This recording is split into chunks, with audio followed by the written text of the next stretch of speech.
Groovy English Podcast. Hey there! Welcome back to Groovy English. I'm Chloe. And I'm Aiden. We share real stories, useful tips, and everyday English to help you grow with confidence. Wherever you are in your English learning journey, we're glad you're here.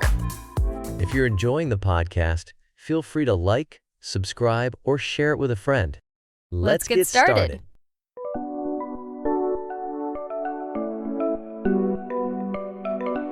Hello, Groovy English listeners, and welcome back to another episode with me, Olivia.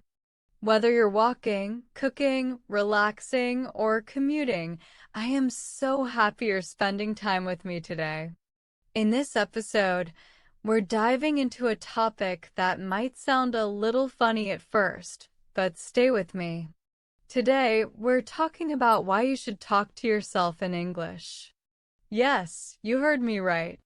Talk to yourself out loud in English. Don't worry, you don't have to do it in front of people unless you want to.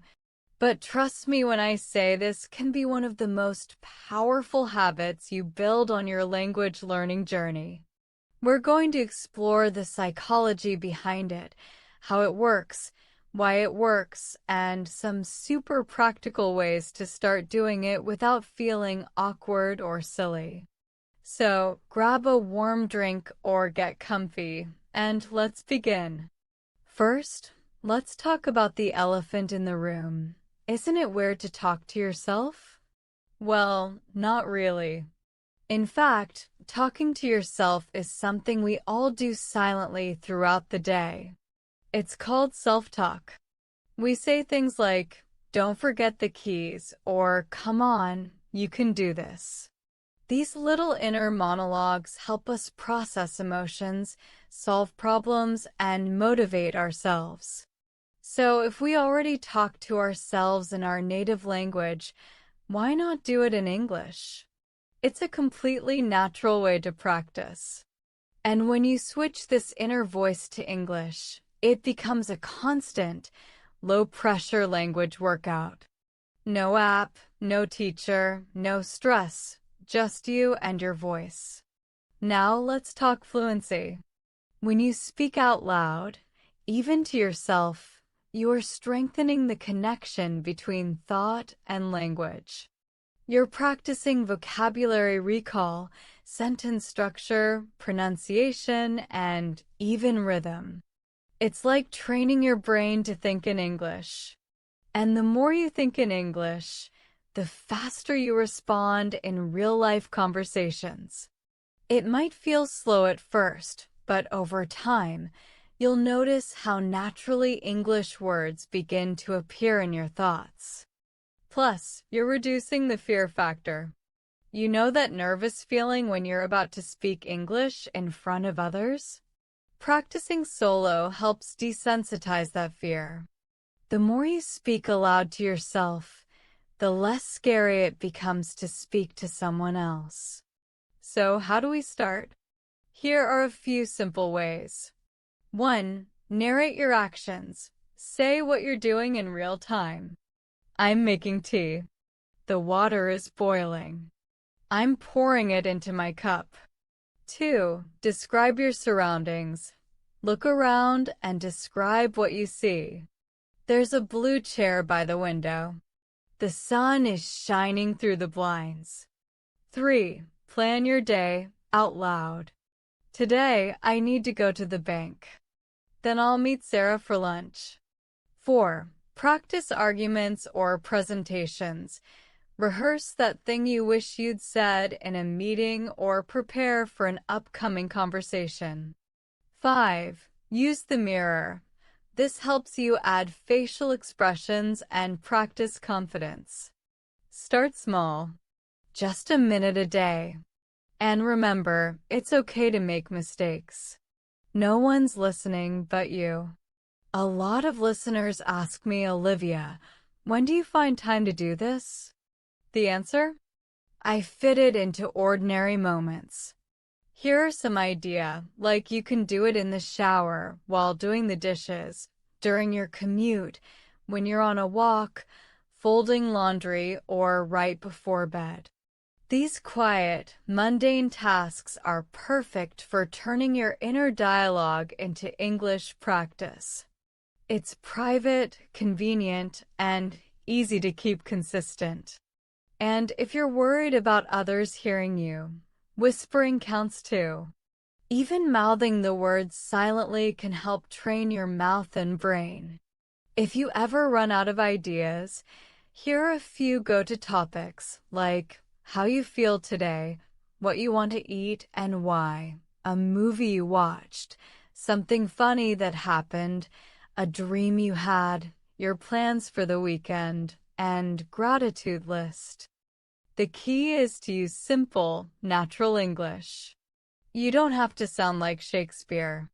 In fact, the more casual and real you make it, the better. Remember, you're talking to your best friend yourself.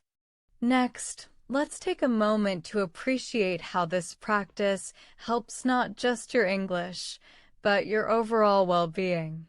Talking to yourself in English can help you reduce stress, increase self-awareness, boost confidence, improve memory, clarify thoughts, and most importantly, calm anxiety before social situations.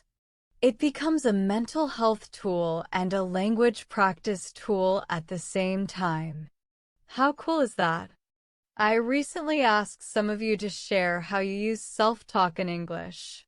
Here are a few responses.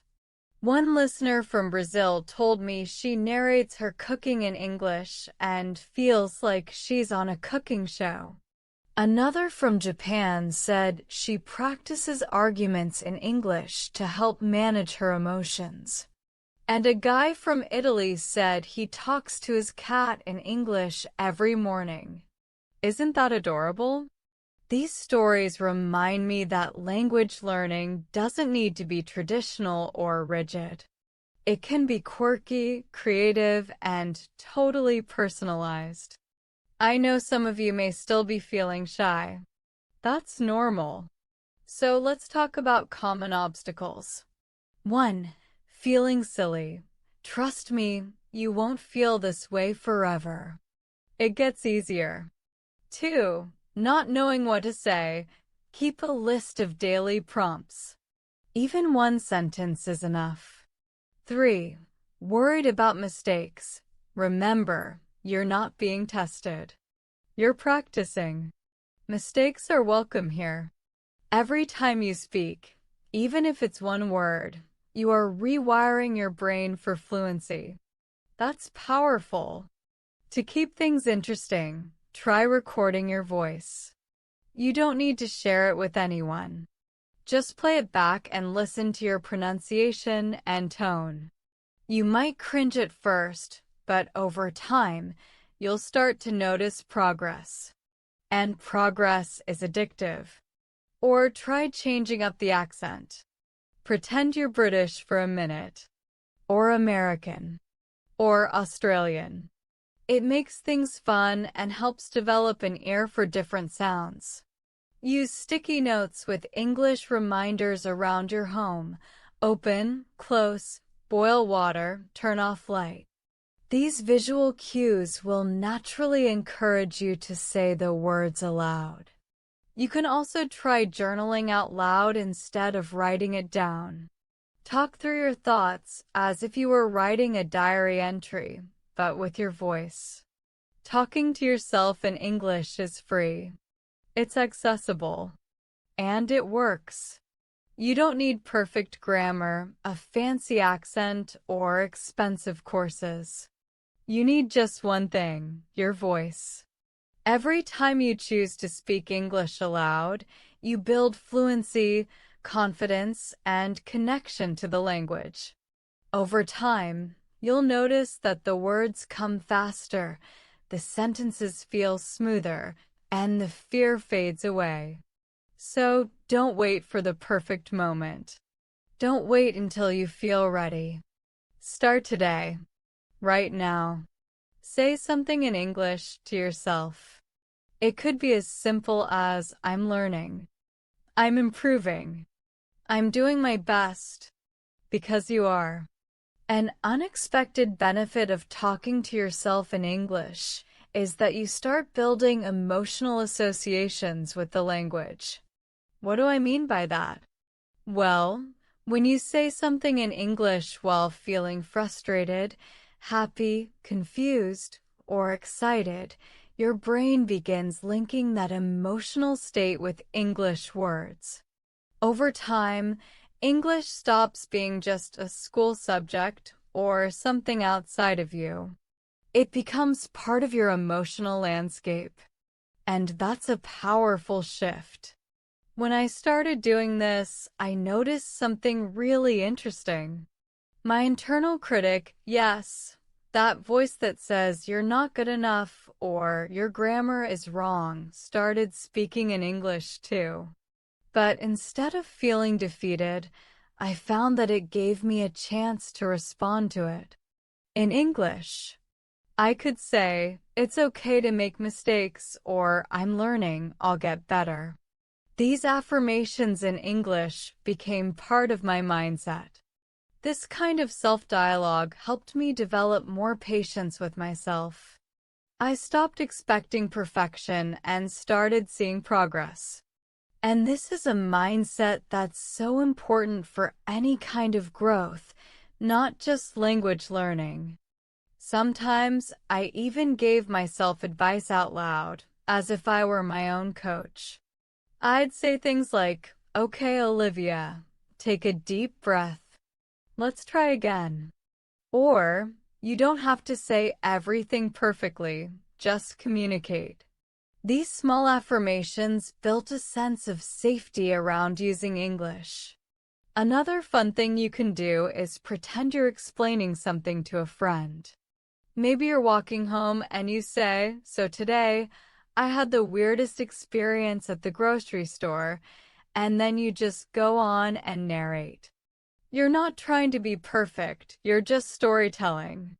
And this is what fluent speakers do all the time. You can also try role-playing different scenarios. For example, you might pretend you're ordering food at a restaurant, or calling customer service, or asking a stranger for directions. Practicing those conversations on your own helps you build confidence before the real moment happens. Now, I know some people might feel a little embarrassed talking to themselves. And that's totally normal. It might feel awkward at first. But think about this. When we're children, we talk to ourselves all the time, playing pretend, narrating what we're doing. It's a natural part of learning. You're just reconnecting with that. If you're still feeling shy, start by whispering. Or write your thoughts down first, then read them aloud. You can even do it in the shower or while cooking or while driving. Choose a space where you feel relaxed and won't be interrupted. Some learners tell me that their brain switches off when they try to speak English spontaneously. They freeze up. But when you make it a habit to talk to yourself, that fear goes away. Your brain learns, "Oh, I've done this before. I know how to say this." Think of it like practicing music. You wouldn't just play a song once and expect to master it. You play scales, warm-ups, practice pieces, and slowly, it becomes second nature. Talking to yourself is like that daily practice for your voice, your confidence, and your fluency. One thing I love doing is using a mirror. It's a little dramatic, I know, but talking to your reflection can help you become more aware of your facial expressions, body language, and pronunciation. You become both the speaker and the listener. You can also record yourself on your phone. Don't worry about how you sound. It's not about judgment. It's about progress. Over time, you'll hear the difference. Maybe your pronunciation gets clearer. maybe your sentences get longer. You'll be able to track your journey. And guess what? These solo conversations don't just help with English, they help with clarity. When you talk something out, even just to yourself, your thoughts become more organized. You might discover solutions to problems or new perspectives just by speaking out loud. I remember one time I was trying to make a difficult decision, and I decided to talk it through in English. By the end of the monologue, I had more clarity, not just about the language, but about my feelings. English gave me a new lens to think through the situation. If you're feeling stuck in your English journey, this is a great way to get unstuck. You're not waiting for the perfect partner, class, or situation. You're becoming your own learning environment. You're saying, I can grow anywhere, anytime. It's also a way to reflect. At the end of the day, you can ask yourself, what did I learn today? Or what was the best moment of my day? These are simple journal prompts that you can speak instead of write. It builds your storytelling ability and helps you remember vocabulary. The more you talk to yourself, the more natural it feels. Eventually, English becomes like a second inner voice. You'll catch yourself thinking in English, dreaming in English, or even reacting in English. That's a sign you're internalizing the language, not just learning it, but living it. Another thing I recommend is combining this with your interests.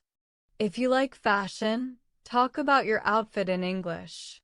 If you love sports, narrate the game. If you enjoy food, describe what you're cooking. Make it part of your life, not something separate. You don't need perfect grammar. You don't need fancy words. You just need the willingness to try. Over time, fluency will follow. The most important thing is to show up for yourself with your voice in English. Remember, you are your safest audience. There's no pressure, no fear of judgment. Just you, your thoughts, and your growing voice in a second language. And sometimes, your English voice will surprise you. It might sound stronger, clearer, or even wiser than you expected. That's the beauty of talking to yourself. You meet a version of yourself you didn't know existed. It's okay to laugh at yourself. It's okay to say, wait, what's the word for that? And then look it up. That moment of curiosity is powerful. You're building bridges between what you know and what you're about to learn. And here's another thing that surprised me. Talking to yourself in English actually helps reduce anxiety. When we're nervous about an upcoming presentation or conversation, we tend to play worst-case scenarios in our minds. But when I started rehearsing those moments out loud in English, the fear lessened. I realized that I could find the words, that I could communicate, even if imperfectly.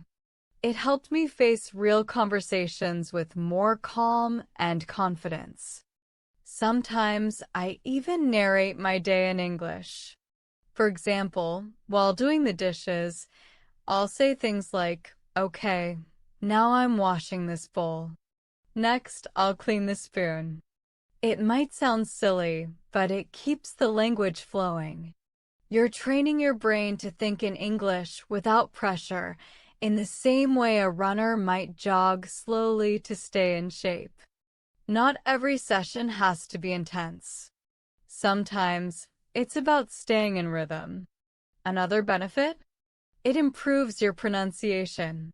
When you speak to yourself, you have time to listen to how the words sound. You can slow down, try again, adjust your intonation, and even mimic accents or sentence melody. It's private practice. No one is judging. You're free to experiment. And over time, your mouth becomes more comfortable forming English sounds. It's like stretching your language muscles. There's also something empowering about becoming your own language coach. Instead of waiting for someone else to correct you or guide you, you become more self-aware. You notice which words you use a lot and which ones you avoid.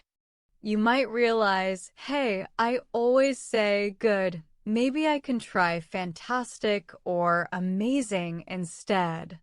You start building your personal vocabulary and style just by paying attention to your own speech. Now, let's talk about mindset. Some people feel embarrassed or guilty talking to themselves. They think it's weird. But I think the opposite. It's a form of creativity. Children do it all the time when learning to speak. Actors rehearse their lines alone. Public speakers talk to the mirror. It's not weird. It's resourceful. If your goal is to improve, don't let shame stop you from doing what works. Also, the more you talk to yourself, the more you become fluent in the topics you care about. You can talk about your hobbies, your dreams, your goals, or your day.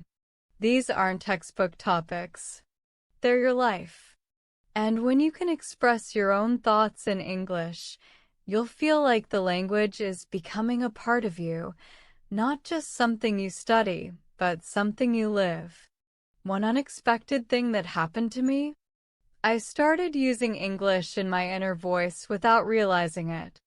I would catch myself thinking, I need to buy some eggs, or I hope I don't miss the train, in English instead of my native language. That was such a cool moment. It meant English had moved from my mouth to my mind. It became second nature. That's what we all want, right? If you've ever had trouble finding time to practice English, this is your solution. You don't need a teacher, a class, or a partner. You just need yourself and your voice. Whether you're walking, cooking, driving, or cleaning, those moments are perfect for solo conversation. Turn your daily routine into your personal English lab. Little by little, it adds up.